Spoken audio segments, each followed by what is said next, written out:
يا أيها النبي قل لأزواجك إن كنتن تردن الحياة الدنيا وزينتها فتعالين أمتعكن وأسرحكن السلام عليكم ورحمة الله وبركاته. إن الحمد لله نحمده ونستعينه ونستغفره ونعوذ بالله من شرور أنفسنا ومن سيئات أعمالنا. من يهده الله فلا مضل له ومن يضلل فلا هادي له، وأشهد أن لا إله إلا الله وحده لا شريك له، وأشهد أن محمدا عبده ورسوله. يا أيها الذين آمنوا اتقوا الله حق تقاته ولا تموتن إلا وأنتم مسلمون.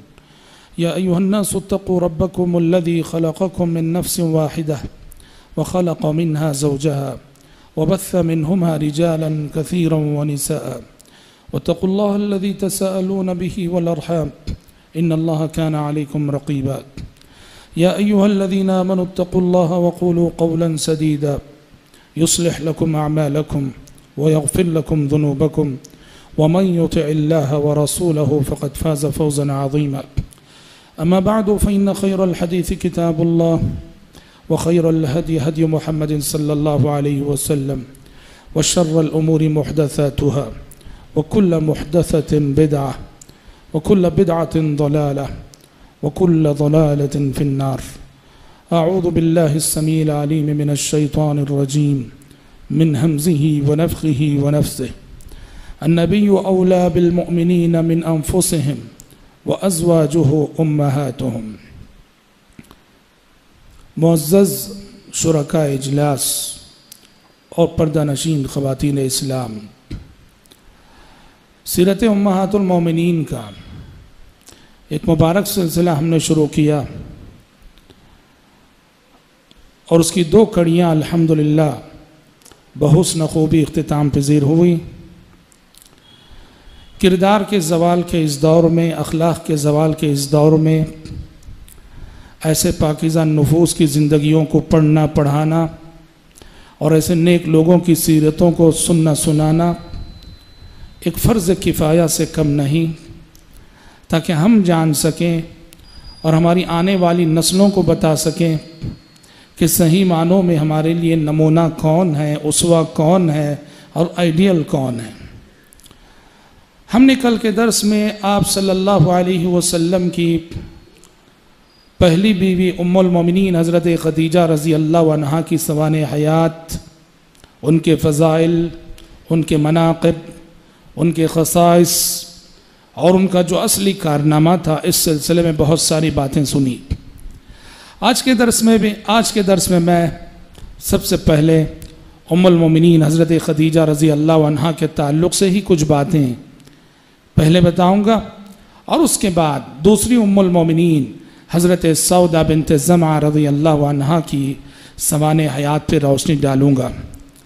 حضرات، حدیثوں میں پیارے نبی صلی اللہ علیہ وسلم نے فرمایا کہ کمل من الرجال کثیر، مردوں میں تو بہت سارے مرد درجہ کمال کو پہنچے، مگر عورتوں میں درجہ کمال کو پہنچنے والی بہت کم ہیں۔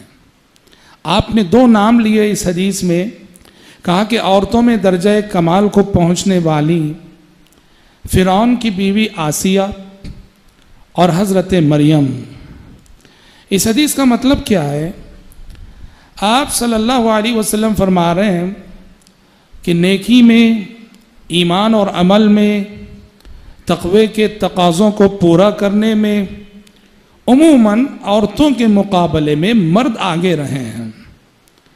مردوں میں سے بہت سارے مرد ایسے گزرے ہیں جن میں سر فہرست انبیاء ہیں، رسول ہیں، پیغمبر ہیں، جو ایمان کے اعلیٰ درجے تک پہنچے، تقوی کے اعلیٰ معیار تک پہنچے، بندگی کے درجے کمال کو پہنچے۔ پیارے نبی نے فرمایا عورتوں میں اس درجے کمال کو پہنچنے والی کم ہیں۔ کم ہیں کا مطلب یہ نہیں کہ نہیں ہے، یعنی مردوں کے مقابلے میں کم ہے۔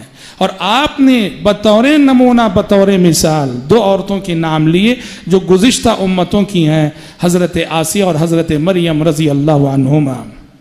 اگر اس معیار پہ میرے بھائی ہم دیکھیں اس امت کی وہ مائیں کون ہیں، اس امت کی وہ عورتیں کون ہیں، اس امت کی وہ خواتین کون ہیں جو ایمان و عمل میں اور تقوی و نیکی میں اعلیٰ سے اعلیٰ معیار پہ پہنچی ہوئیں اور بندگی کے درجے کمال کو پہنچی ہوئیں، تو یقیناً اس سلسلے میں سب سے پہلا نام حضرت خدیجہ ہی کا آئے گا۔ کیوں؟ اس لیے کہ کل جیسے میں نے ایک حدیث آپ کو بتائی، پیارے نبی نے کہا جنتی نوجوانوں کے سردار جنتی عورتوں کی سردار عورتیں کون ہیں؟ حضرت آسیہ اور حضرت مریم کے ساتھ پیارے نبی نے حضرت خدیجہ کا نام ذکر کیا، بلکہ پہلے حضرت خدیجہ کا نام ذکر کیا آپ نے اور بعد میں حضرت آسیہ اور حضرت مریم کا۔ اس سے پتہ چلا کہ درجہ کمال کو اس امت کی جو خواتین پہنچی ہیں، ایمان کی آخری حد، جذب عمل صالح کی آخری حد، تقوی کی آخری حد، بندگی کی آخری حد، بندگی کی معراج کو پہنچی ہوئی جو خواتین اس امت کی ہیں، ان میں پہلا نام ام المومنین حضرت خدیجہ رضی اللہ عنہ۔ کل میں نے جس نقطے پہ اپنی بات ختم کی تھی وہ نقطہ یہ تھا کہ حضرت خدیجہ رضی اللہ عنہ نے اپنے حسن اخلاق سے، اپنے نرم رویے سے، اپنی بے مثال وفاداری سے، اپنی بے مثال ساجداری سے پیارے نبی کے دل پہ وہ گہرے نقوش انہوں نے چھوڑے کہ حضرت خدیجہ کے انتقال کے بعد، حضرت خدیجہ کی وفات کے بعد بھی پیارے نبی ان کو کبھی بھلا نہ سکے۔ رہ رہ کے آپ یاد کرتے تھے مختلف حوالوں سے، ام المومنین خدیجۃ الکبریٰ رضی اللہ عنہا کو یاد کرتے تھے، اتنا یاد کرتے اور اتنا ذکر خیر کرتے۔ حضرت عائشہ فرماتی ہیں میں بھی آپ کی ایک بیوی تھی اور بیوی ہونے کی حیثیت سے پیارے نبی کی زبانی خدیجہ رضی اللہ عنہا کا ذکر خیر بار بار سن کے میرا جذبہ غیرت جاگ اٹھتا تھا۔ پیارے نبی نے حضرت خدیجہ کی وفات کے بعد حضرت خدیجہ کو بھلایا نہیں۔ مختلف حوالوں سے خود حضرت عائشہ صدیقہ رضی اللہ عنہ فرماتی ہیں کبھی ایسا ہوتا کہ بکری ذبح ہوتی، آپ صلی اللہ علیہ وسلم خود اپنے ہاتھ سے کچھ گوشت کے ٹکڑے کاٹتے اور ان گوشت کے ٹکڑوں کو لے کے کہتے کہ فلاں خاتون کو دے آؤ، اس لیے کہ وہ خدیجہ کی سہیلی تھی۔ اللہ اکبر۔ کہا کہ فلاں خاتون کو یہ ہدیہ دے آؤ، وہ خدیجہ کی سہیلی تھی۔ ایک اور حدیث میں آتا ہے کہ پیارے نبی کی خدمت میں جب بھی کوئی ہدیہ آتا تھا تو پیارے نبی صلی اللہ علیہ وسلم حضرت خدیجہ کی کسی سہیلی کو بھیجتے اور کہتے کہ ان کو دے آؤ کہ فَإِنَّهَا كَانَتْ تُحِبُّ خدیجہ، اس لیے کہ وہ خدیجہ سے محبت کرتی تھی، محبت کرتی ہیں اور خدیجہ ان سے محبت کرتی ہیں۔ ایک مرتبہ مزنی خاندان کی ایک بوڑھی خاتون آئی، ان کو دیکھتے ہی پیارے نبی نے کہا اچھا یہ وہ خاتون ہے جو خدیجہ کے زمانے میں ہمارے پاس آتی تھی۔ اللہ اکبر۔ کن کن ہیلوں سے، کن کن بہانوں سے حضرت خدیجہ کی زندگی میں ایک خاتون آیا کرتی تھی اور اس پہ کیا نظر پڑی کہ آپ کو وہ دن یاد آ گئے، آپ نے کہا کہ خدیجہ کے زمانے میں یہ آیا کرتی تھی۔ اور ایک مرتبہ حالہ بنت خویلد جو حضرت خدیجہ کی بہن ہیں وہ اچانک آ گئیں اور اجازت لینے لگیں۔ نام سنا آپ نے حالہ بنت خویلد تو آپ صلی اللہ علیہ وسلم کو بے ساختہ حضرت خدیجہ کی یاد آ گئی۔ خود ام المومنین عائشہ صدیقہ رضی اللہ عنہا فرماتی ہیں کہ پیارے نبی حضرت خدیجہ رضی اللہ عنہا کو یاد کرتے تھکتے نہ تھے، ان کا ذکر کر کے تھکتے نہ تھے، اور بار بار میں نے سنا آپ ان کی تعریف کرتے تھے اور ان کے حق میں استغفار کرتے تھے۔ فرماتی ہیں حضرت عائشہ صدیقہ رضی اللہ عنہا ایک مرتبہ میری غیرت جاگ اٹھی حسب معمول اور میں نے کہہ دیا آپ وہ بوڑھی عورت کو یاد کرتے ہیں جبکہ اللہ نے اس سے بہتر بیوی آپ کو دے دی ہے۔ مائی عائشہ صدیقہ رضی اللہ عنہ فرماتی ہیں ایسا غصہ پیارے نبی کو آیا اس وقت، ایسا برہم ہوئے پیارے نبی صلی اللہ علیہ وسلم، میں نے آپ کے تیور دیکھے، آپ کا چہرہ دیکھا اور فوراً میں نے اللہ سے وعدہ کیا، اللہ سے عہد کیا کہ پروردگارہ اب کی بار تو اللہ کے رسول کا غصہ ٹھنڈا کر دے، آئندہ کبھی میں ایسی بات نہیں بولوں گی۔ غصہ تھوڑا ٹھنڈا ہوا تو پیارے نبی حضرت عائشہ سے مخاطب ہو کے آپ نے فرمایا کہا کہ خدیجہ کے سلسلے میں کبھی میرے سامنے کوئی بات نہ کہنا، اس لیے کہ خدیجہ وہ تھیں جب ساری دنیا مجھے جھوٹا کہہ رہی تھی تو یہ خدیجہ تھی جس نے مجھے سچا جانا تھا، اور جب ساری دنیا مجھے جھٹلا رہی تھی تو یہ خدیجہ تھی جو مجھ پہ ایمان لائی، اور جب ساری دنیا مجھے دھتکار رہی تھی تو یہ خدیجہ تھی جس نے مجھے پناہ دی اور میری مدد کی رضی اللہ عنہ۔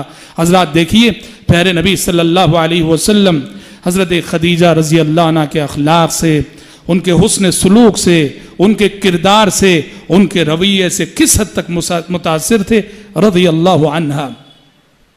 دوسری بات یہ ہے کہ حضرت خدیجہ رضی اللہ عنہ کی سوانح حیات میں جو باتیں بتائی گئیں، حضرت خدیجہ رضی اللہ عنہ کی سوانح حیات اور ان کی زندگی میں بتائی گئی باتوں سے بہت سارے سبق ہمیں ملتے ہیں۔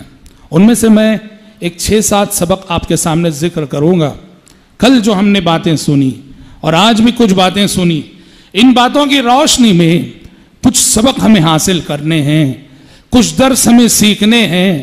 وہ سبق کیا ہیں؟ 6-7 دروس میں ایک نتیجے کے طور پہ پیش کرنا چاہوں گا۔ ایک مسئلہ یہ معلوم ہوتا ہے حضرت خدیجہ کی زندگی سے، شادی بیاہ کے تعلق سے، کہ لڑکی والے یا لڑکی آگے بڑھ کر پیشکش کرے رشتے کی، اس میں کوئی برائی نہیں ہے۔ ہمارے سماج میں عیب سمجھا جاتا ہے۔ تصور یہ ہے کہ جب رشتے کی بات ہوتی ہے تو ہمیشہ لڑکے والوں کو آگے بڑھنا ہے، لڑکی والے آگے بڑھ کر پیشکش کریں۔ سمجھتے ہیں کہ لڑکی کے اندر شاید کوئی عیب ہے، کوئی کمزوری ہے، معیوب سمجھا جاتا ہے، اور لڑکی کا باپ، لڑکی کا ولی جھجکتا ہے دوسروں کے سامنے رشتہ پیش کرنے میں، دنیا کیا سمجھے گی۔ تصور یہ ہے کہ لڑکے والوں کو آگے بڑھ کے آنا چاہیے۔ یہ اسلام میں ایسی کوئی بات نہیں ہے۔ ہم نے کہا پیارے نبی صلی اللہ علیہ وسلم مائی خدیجہ رضی اللہ عنہ آگے بڑھ کر انہوں نے رشتہ پیش کیا تھا۔ جب آپ کے اخلاق دیکھے، آپ کا کردار دیکھا اور آپ کے بارے میں سنا، حضرت خدیجہ متاثر ہوئی اور آگے بڑھ کر انہوں نے رشتہ پیش کیا تھا۔ تو لہٰذا یہ کوئی معیوب بات نہیں ہے جیسا کہ ہمارے معاشرے میں سمجھا جانے لگا ہے۔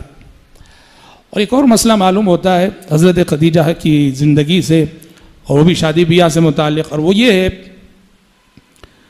کہ جائز ہے، ممکن ہے اور ہو سکتا ہے کہ لڑکا اور لڑکی کی عمر میں تفاوت ہو، لڑکی کی عمر زیادہ ہو، لڑکے کی عمر کم ہو، دلہن عمر میں بڑی ہو، دلہا عمر میں چھوٹا ہو، یہ بھی ممکن ہے۔ امہات المومنین میں سے ایک صرف حضرت خدیجہ نہیں، اور بھی تھیں جو عمر میں آپ صلی اللہ علیہ وسلم سے بڑی تھیں۔ اور ہمارے سماج میں یہ بھی ایک بہت بڑا عیب ہے، اگر کوئی دلہن عمر میں بڑی ہو دلہے سے، کوئی لڑکی عمر میں بڑی ہو لڑکے سے، گھر والے ٹارچر کرتے ہیں۔ بلکہ ہم نے کچھ ایسی باتیں بھی سنی ہے کہ اس کی بنیاد پر باقاعدہ بات طلاق تک جاتی ہے، طلاق دے دی یہ جو عمر میں تجھ سے بڑی ہے۔ یہ سب جہالت ہے، یہ سب نادانی ہے۔ آپ صلی اللہ علیہ وسلم کی پہلی بیوی عمر میں آپ صلی اللہ علیہ وسلم سے 15 سال بڑی، اور بھی ازواج مطہرات۔ تو لہذا میاں اور بیوی میں ضروری نہیں کہ ہمیشہ شوہر عمر میں بڑا رہے اور دلہن عمر میں چھوٹی رہے، ضروری نہیں ہے۔ ہو سکتا ہے، جائز ہے، ممکن ہے کہ لڑکی اور دلہن عمر میں بڑی رہے اور لڑکا عمر میں چھوٹا رہے۔ تیسری بات یہ معلوم ہوتی ہے، تیسرا حکم، کہ اسلام نے عورت کے لیے بھی کسی حد تک گنجائش رکھی ہے کہ عورت بھی بزنس کر سکتی ہے، عورت بھی تجارت کر سکتی ہے۔ مائی خدیجہ رضی اللہ عنہ اپنے گھر میں بیٹھے اپنے مال کے ذریعے سے بزنس کرتی تھیں، تجارت کرتی تھیں، جیسا کہ کل ہم نے دیکھا۔ اس سے پتہ چلا کہ اپنی محدود دائرے میں رہتے ہوئے، شریعت کے آداب کا لحاظ رکھتے ہوئے، اختلاط سے بچتے ہوئے، بے پردگی سے بچتے ہوئے، اگر کوئی عورت بزنس کرنا چاہتی ہے، کاروبار کرنا چاہتی ہے تو شریعت اسے روکتی نہیں ہے۔ ہاں، بزنس کرنا، کاروبار کرنا، کمانا یہ مرد کی ذمہ داری ہے، عورت کی ذمہ داری نہیں ہے۔ ذمہ داری تو مرد کی ہے، لیکن اگر عورت کرنا چاہے تو شریعت اسے اجازت دیتی ہے۔ شرط یہ ہے کہ وہ پردے کے ساتھ، حجاب کے ساتھ، شریعت کے بتائے ہوئے دائرے میں رہ کر کرے، جیسے مائی خدیجہ رضی اللہ عنہ کرتی رہی۔ کوئی کہہ سکتا ہے کہ یہ تو نبوت سے پہلے کی بات ہے، آپ صلی اللہ علیہ وسلم کے نبی بننے سے پہلے کی بات تھی۔ سچ ہے کہ نبوت سے پہلے کی بات ہے، لیکن یہ بات بھی اپنی جگہ طے ہے اہل علم کے نزدیک کہ پیارے نبی صلی اللہ علیہ وسلم کی نبوت سے پہلے کی زندگی بھی فی الجملہ ہمارے لیے نمونہ ہے۔ نبوت سے پہلے جو 40 سال آپ نے گزارے، یہ زندگی اور اس زندگی کے واقعات بھی ہمارے لیے نمونہ ہے۔ کس لیے نمونہ ہے؟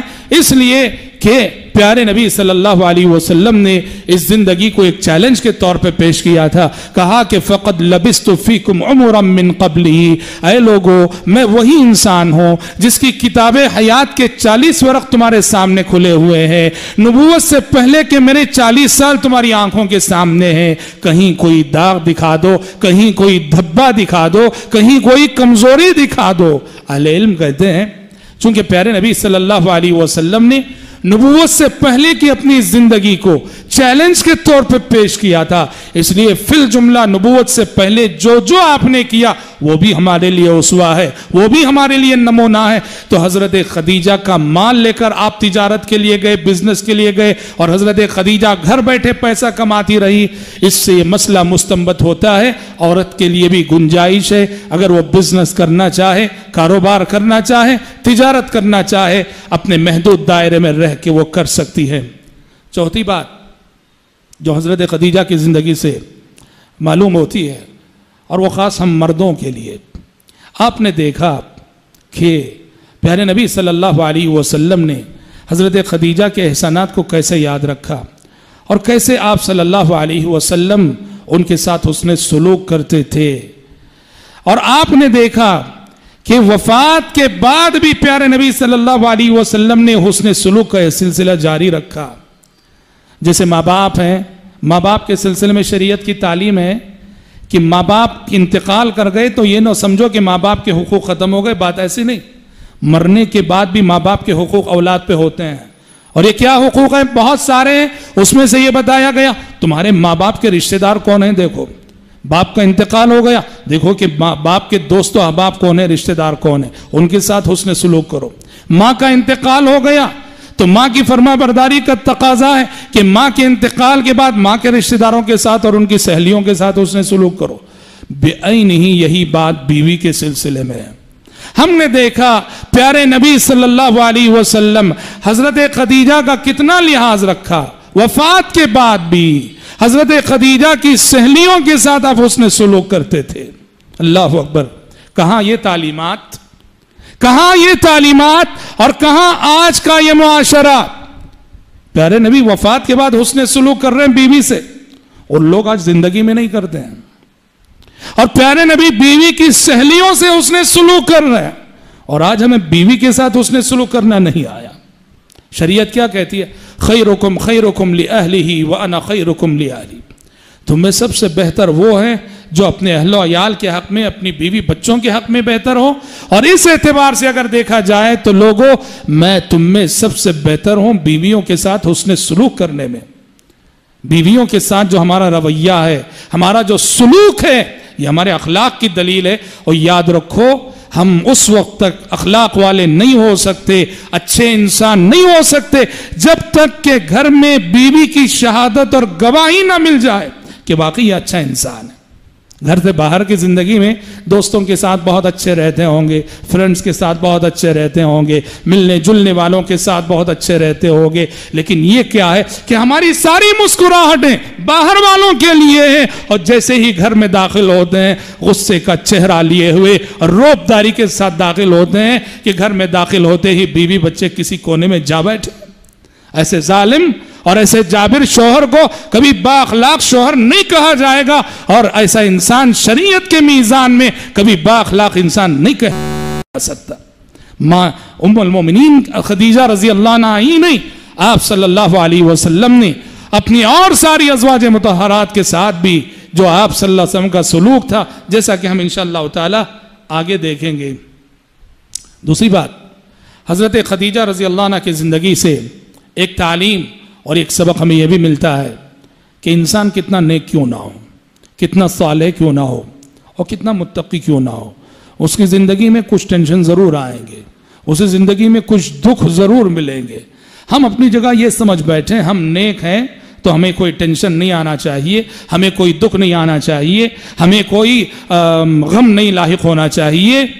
یہ معیار غلط ہے نیکی کا، یہ معیار غلط ہے تقوی کا۔ ہم یہ سمجھیں کہ ہمارے متقی ہونے کی علامت یہ ہے کہ زندگی میں کوئی ٹینشن نہ آئے، غلط بات ہے۔ زندگی آزمائش ہے، زندگی امتحان ہے۔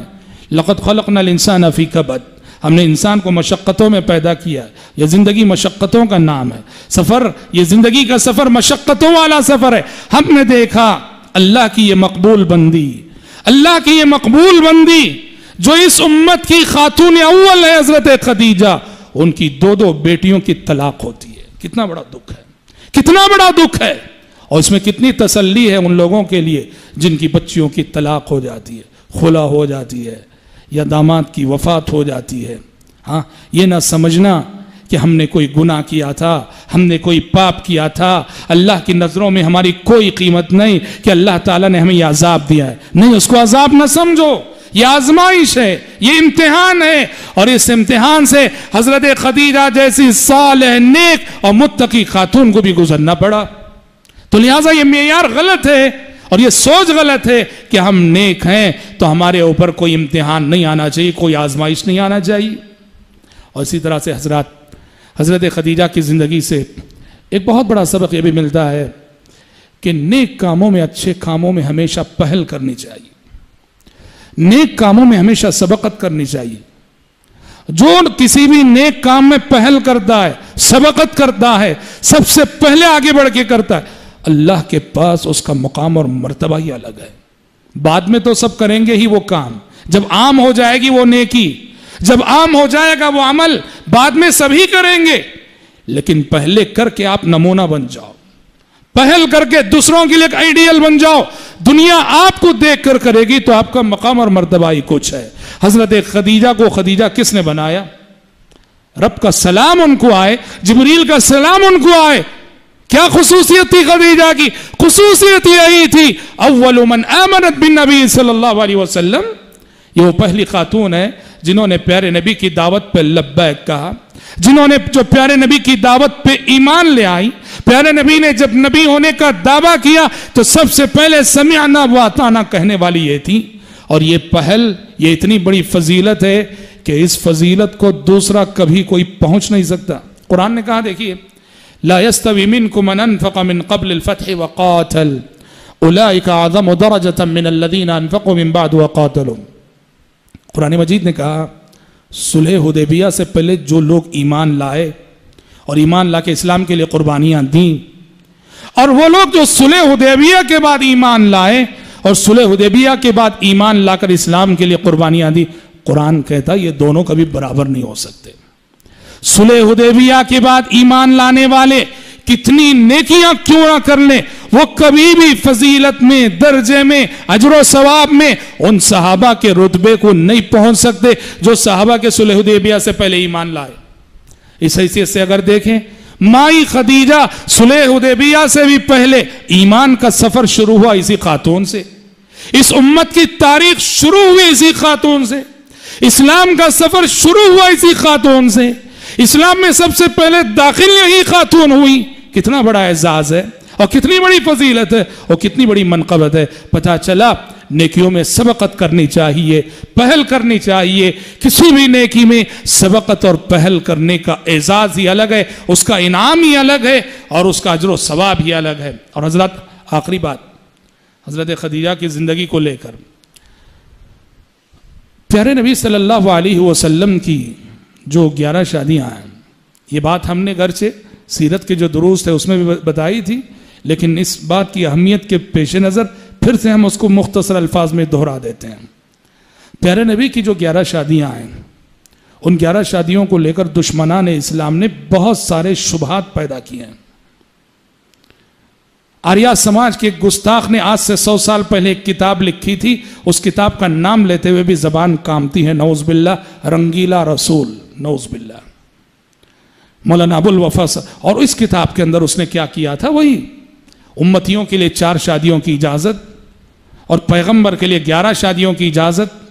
نعوذ باللہ ثم نعوذ باللہ پیارے نبی کی شخصیت کو نعوذ باللہ اس نے اس انداز میں اور اس شکل میں پیش کیا کہ نعوذ باللہ عورتوں کی طرف رغبت رکھنے والے فلاں فلاں فلاں. بڑی گستاخانہ کلمات، بڑی گستاخانہ تحریر تھی یہ. مولانا ابو الوفا ثناء اللہ امرتسری رحمۃ اللہ علیہ نے اس کا جواب دیا تھا مقدس رسول نامی کتاب لکھ کر. مقدس رسول، رنگیلا رسول کے مقابلے میں. بڑا علمی جواب تھا. حضرات یہ بات یاد رکھیں. اور آج بھی آپ اسلام کی تبلیغ کے سلسلے میں کسی کرسچن سے بات کیجئے، کرسچن مشنریز تو باقاعدہ اپنے مبلغین کو تربیت دیتے ہیں کہ جب بھی کسی مسلمان سے بات کرنے کی نوبت آ جائے تو سب سے پہلے ان کی نبی کی شادیوں کا مسئلہ چھیڑ دو، وہ مسلمان ڈیفنس میں آ جائے گا. تم پر وہ حملہ نہیں کر سکتا، وہ ڈیفنس میں آ جائے گا. یہ مسئلہ چھیڑ دینا. اور ہمارے بہت سارے مسلمان بھی کم علمی اور نادانی کی وجہ سے بہت سارے شبہات پالتے ہیں. یاد رکھو پیارے نبی صلی اللہ علیہ وسلم کی جو 11 شادیاں تھیں اس کے پیچھے بڑی حکمتیں، بڑے سبق، بڑے دروس ہیں. اور پیارے نبی کی شخصیت کو لے کر اس سلسلے میں جو کچھ کہا گیا اس کا سب سے بڑا اس سلسلے میں ایک ہی جواب کافی ہے. حضرت خدیجہ رضی اللہ عنہ سے آپ کا جو نکاح، آپ بتائیے خواہشات کی عمر جوانی نہ ہوتی ہے، خواہشات انسان کے پاس جوانی میں ہوتے ہیں. پیارے نبی صلی اللہ علیہ وسلم اپنی جوانی میں، عین جوانی میں پہلی شادی ایک بیوہ عورت سے کرتے ہیں. پہلی شادی ایک بیوہ عورت سے. خواہشات والا کبھی بیوہ سے نہیں کرتا، وہ تو صرف کنواری لڑکیوں کو ڈھونڈتا ہے. اور دوسری بات یہ بیوہ عورت بھی وہ عورت جو عمر میں 15 سال بڑی. اور سب سے بڑی بات یہ ہے جب تک یہ بیوہ عورت بقید حیات رہی، یعنی حضرت خدیجہ بقید حیات رہی، آپ نے کوئی دوسری شادی نہیں کی. اور آپ کو معلوم ہے کہ حضرت خدیجہ کی جب کی وفات ہوئی اور حضرت خدیجہ کا جب انتقال ہوا، پیارے نبی کی عمر اس وقت 50 سال تھی. 50 سال کے تھے آپ. یعنی 25 سال کی عمر میں آپ پہلی شادی کرتے ہیں اور 50 سال تک اسی ایک بیوہ عورت کے ساتھ گزارتے ہیں. بتاؤ جو شخصیت اپنی پوری جوانی ایک بیوہ عورت کے ساتھ گزار دے، ایک بیوہ عورت کے ساتھ، اس شخصیت کو نعوذ باللہ یہ الزام دینا یہ عورتوں کی رسیاتی ایسے تھے ویسے تھے، کبرت کلمۃ تخرج من افواہہم، یہ انصاف کا خون ہے. اور سچی بات تو یہ ہے کہ بعض ایسے غیر مسلم جنہوں نے انصاف کے ساتھ اس موضوع کا مطالعہ کیا وہ شادی کے مسئلے کو لے کے ایمان لانے پر مجبور ہوئے. بعض ایسے کرسچن مناظرے میں بیٹھے مسلمانوں کے ساتھ اسی ٹاپک پہ پیارے نبی کی شادیوں کے مسئلے کو لے کر، اور وہ مان کر اٹھے کہ پیارے نبی کی 11 شادیوں کا مسئلہ، اس سے پیارے نبی کی شخصیت پہ کیچڑ نہیں اچھالا جا سکتا، اس سے تو ہمارے پیغمبر کی شخصیت کی عظمت ثابت ہوتی. مسلمان ہوئے ہیں. تو یہ بات ذہن نشین رہے. مائی خدیجہ رضی اللہ عنہا کے ساتھ آپ کا جو نکاح ہے اور آپ نے پوری جوانی 25 سال جوانی کے انہی کے ساتھ گزارے. ان کے رہتے ہوئے کوئی دوسری شادی نہ کی اور ان کے رہتے ہوئے کسی کو لونڈی کے طور پہ بھی آپ نے اپنایا نہیں. حضرات یہ کچھ باتیں تھیں مائی خدیجہ رضی اللہ عنہا کے تعلق سے. آج کے ہمارے درس میں ہمارا دوسرا موضوع ہے دوسری ام المومنین حضرت سودا بنت زمعہ رضی اللہ عنہ. حضرت خدیجہ رضی اللہ عنہ کی وفات کے بعد جب پیارے نبی بہت دکھی تھے اور بظاہر ایک سہارا جو تھا آپ کا اس سہارے سے محروم ہو گئے، بے سہارا تھے، تو اس وقت حضرت خولہ نے آپ صلی اللہ علیہ وسلم کے آگے پیشکش کی حضرت سودا سے نکاح کرنے کی. اور پیارے نبی صلی اللہ علیہ وسلم نے وہ پیشکش منظور کی. اور میں آپ کو بتا دوں کہ حضرت سودا بھی بیوہ تھی. ان کے پہلے شوہر تھے، ان کا نام تھا سکران بن عمران. پہلے شوہر کا نام تھا سکران بن عمران، اور یہ بھی ایمان لائے. میاں بیوی سکران بن عمران اور سودا بنت زمعہ دونوں جب مکے میں حالات ناگفت بہ ہو گئے، مسلمانوں کو بہت زیادہ ستایا جانے لگا، دونوں نے حبشہ ہجرت کی. اور آپ کو معلوم ہے کہ جو صحابہ حبشہ ہجرت کر گئے تھے بعد میں وہ حبشہ سے مکے میں جب حالات کچھ بہتر ہوئے حبشہ سے لوٹ کر دوبارہ مکہ آئے. مکہ جب آئے سودا بنت زمعہ اپنے شوہر سکران بن عمران کے ساتھ ایک خواب دیکھا حضرت سودا نے. یہ بعض تاریخی کتابوں میں یہ واقعہ مذکور ہے. حضرت سودا نے خواب دیکھا کہ ایک چاند آسمان سے گرتا ہے, آسمان سے آ کر ان کی گود میں ایک چاند گر رہا. یہ خواب دیکھا اور انہوں نے اپنے شوہر کو ایک خواب سنایا. شوہر جو سکران بن عمران تھے, وہ بھی صحابی تھے, انہوں نے تعبیر عرض کی, کہا کہ مجھے لگتا ہے تمہارے خواب کی تعبیر یہ ہے کہ میری وفات ہو جائے گی اور میرے بعد تم کسی عظیم آدمی سے شادی کرنے والی ہو. ہوا یہ کہتے ہیں کہ اس کے بعد ان کے شوہر کی طبیعت خراب ہوئی اور بہت جلد وہ وفات پا گئے. حضرت سودا بنت زمعہ رضی اللہ عنہ بیوہ ہو گئیں. صورتحال یہ تھی کہ باپ بہت بوڑھا تھا, بھائی بھی کافر تھا, عبد بن زمعہ, وہ آگے چل کے مسلمان ہوئے, لیکن اس وقت بھائی کافر, باپ بوڑھا, تنہا ہو گئیں, کافر گھرانے میں ایمان لا کے تنہا ہو گئیں. پیارے نبی صلی اللہ علیہ وسلم نے دیکھا کہ خاتون جس نے ایمان لانے کے بعد اتنی بڑی قربانی دی کہ ہجرت کر کے حبشہ گئی, اور حبشہ سے واپس آنے کے بعد اتنا بڑا دکھ اسے ملا کہ شوہر داغ مفارقت دے گیا, شوہر کی وفات ہو گئی. تو پیارے نبی صلی اللہ علیہ وسلم نے جب حضرت سودا کے حالات جاننے کے بعد آپ کے سامنے حضرت سودا کا رشتہ جب آیا تو آپ صلی اللہ علیہ وسلم نے پہلے منظور کیا. اور سب جانتے تھے کہ خالص انسانی ہمدردی کی بنیاد پر یہ رشتہ ہوا تھا. اس لیے کہ سیرت نگار لکھتے ہیں حضرت سودا حسن و جمال کے اعتبار سے بھی کوئی خاص نہ تھی, اور تھوڑا قد و قامت کے اعتبار سے بھی اونچی تھی, وہ موٹی تازی تھی. اور سب سے بڑی بات یہ کہ عمر میں بھی آپ صلی اللہ علیہ وسلم سے 5 سال بڑی تھیں. جس وقت شادی ہوئی آپ صلی اللہ علیہ وسلم 50 سال کے تھے اور حضرت سودا 55 سال کی تھی. سب جانتے تھے کہ خالص انسانی ہمدردی کی خاطر کہ بیچاری بیوہ ہو گئی, کافر گھرانے میں ایمان لا کے تنہا ہو گئی, ہجرت جیسی عظیم قربانی اسلام کے لیے دینے کے بعد آزمائش میں مبتلا ہو گئی. پیارے نبی صلی اللہ علیہ وسلم نے انہیں ان کی قربانی کا صلہ دینے کے لیے, ان کی قربانی پر اعزاز دینے کے لیے انہیں اپنایا اور ان سے شادی کر کے انہیں ام المومنین بنایا. اور جب مکے میں حالات دیگر وہ ہوئے تو پیارے نبی نے جب مدینہ ہجرت کی تو پیارے نبی کے ساتھ حضرت سودا نے بھی مدینہ ہجرت کی. اور اخلاقی اعتبار سے, کردار کے اعتبار سے اگر دیکھا جائے تو مائی عائشہ صدیقہ رضی اللہ عنہ فرماتی ہیں کہ میری تو آرزو رہ گئی کہ میرے اندر حضرت سودا کا مزاج آ جائے. دیکھو انہوں نے آخر کیا خوبیاں دیکھی ہوں گی. حضرت عائشہ تمنا کر رہی ہیں, میری آرزو ہے, میری تمنا ہے کہ حضرت سودا کا مزاج, ان کی طبیعت, ان کے اخلاق میرے اندر آ جائیں. اور خاص طور پہ ان کے سیرت نگار جو لکھتے ہیں انہا کانت تحب الصدقہ, حضرت سودا رضی اللہ عنہ بہت صدقہ و خیرات کرنے والی خاتون تھی, بہت زیادہ غریبوں کو نوازنے والی خاتون تھی اور بہت زیادہ دینے والی خاتون تھی. اور خاص بات جو حضرت سودا کی زندگی سے تعلق رکھتی ہے وہ یہ ہے کہ آپ صلی اللہ علیہ وسلم نے اپنی ازواج مطہرات اور اپنی بیویوں کے درمیان باری تقسیم کر رکھی تھی. ایک دن ایک ام المومنین کے پاس رہتے تھے آپ. حضرت سودا رضی اللہ عنہا نے پیارے نبی صلی اللہ علیہ وسلم کی رضامندی پانے کے لیے, آپ کو زیادہ سے زیادہ خوش کرنے کے لیے اپنی باری سے تنازل اختیار کر لیا.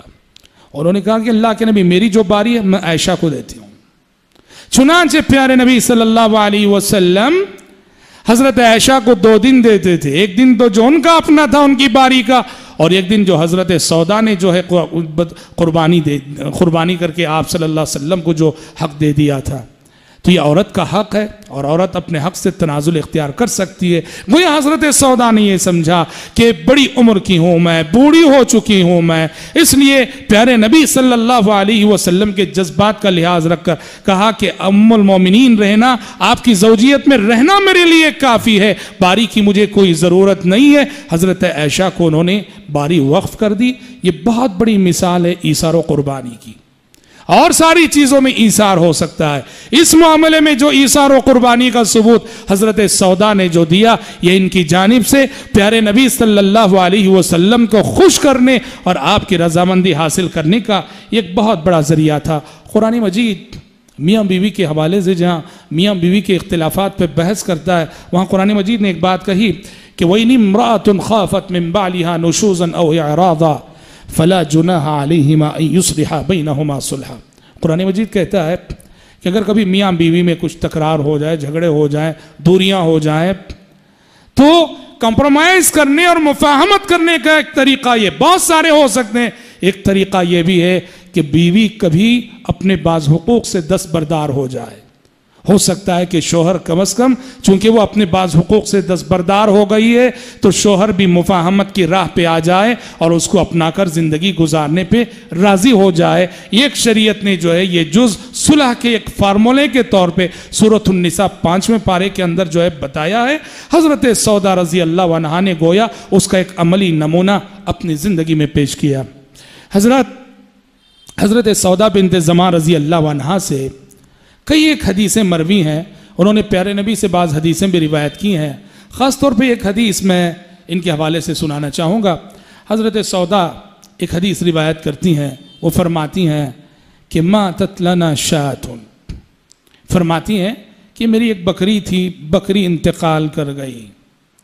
فرماتی ہیں حضرت سودا رضی اللہ عنہ کہا کہ میں نے ہی اس بکری کی چمڑی نکالی اور میں نے ہی اس چمڑی کو دباغت دیا. چمڑے کو جو ہے دباغت دیا جاتا ہے اسے پاک کرنے کے لیے، اسے صاف کرنے کے لیے، اور دباغت دینے کے بعد چمڑا سڑتا نہیں ہے، نمک کیکر پانی وغیرہ سے دباغت دیا جاتا تھا. کہتے ہیں کہ چمڑی میں نے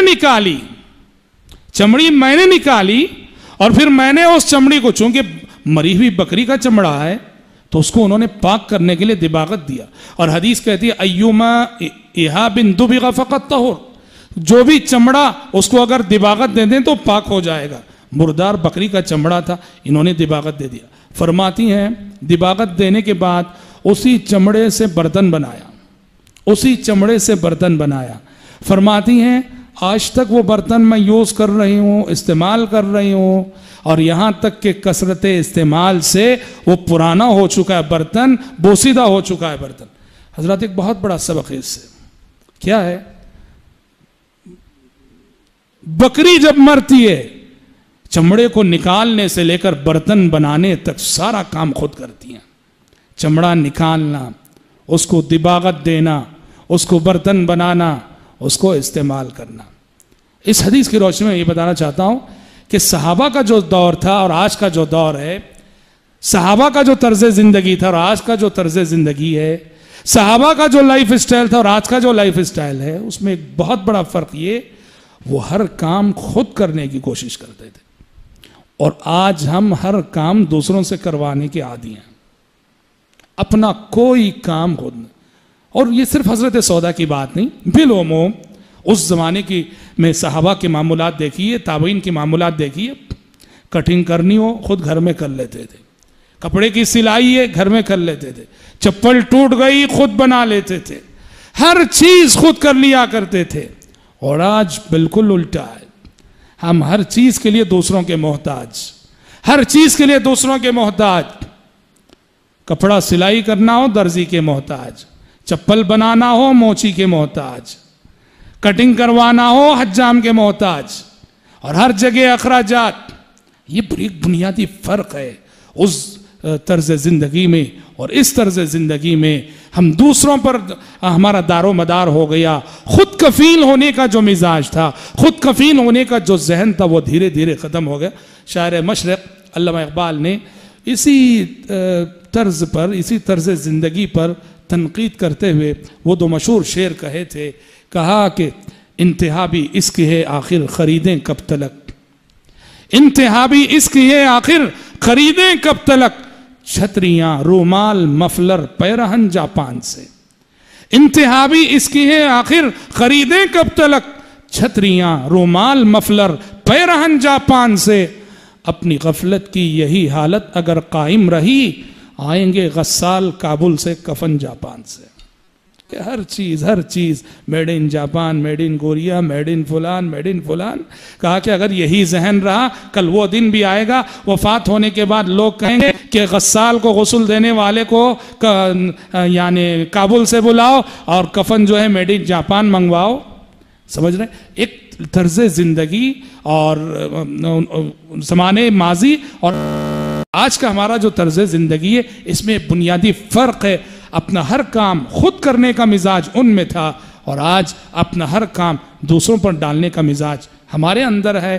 یہ بہت بڑا فرق ہے دونوں ادوار کے طرز زندگی میں. بہرحال حضرت سودا رضی اللہ عنہا کے تعلق سے کتب سیر اور کتب تراجم میں تقریباً ہمیں بہت کم اور اتنی ہی معلومات ملتی ہیں. مختصر معلومات حضرت سودا کی تھیں وہ میں نے آپ کے سامنے بیان کی ہیں. انشاءاللہ تعالی آنے والے کل ام المومنین عائشہ صدیقہ رضی اللہ عنہا کے سلسلے میں ہم لگاتار 2 دن سنیں گے. ہم آپ کی حاضری پر آپ کا شکر ادا کرتے ہیں، دعا کرتے ہیں اللہ تبارک و تعالیٰ سے کہ اللہ تعالیٰ ہم سب کے اور آپ سب کے یہاں مل بیٹھنے اور جمع ہونے کو شرف قبولیت سے نوازے. آمین. وآخر دعوانا ان الحمد للہ رب العالمین.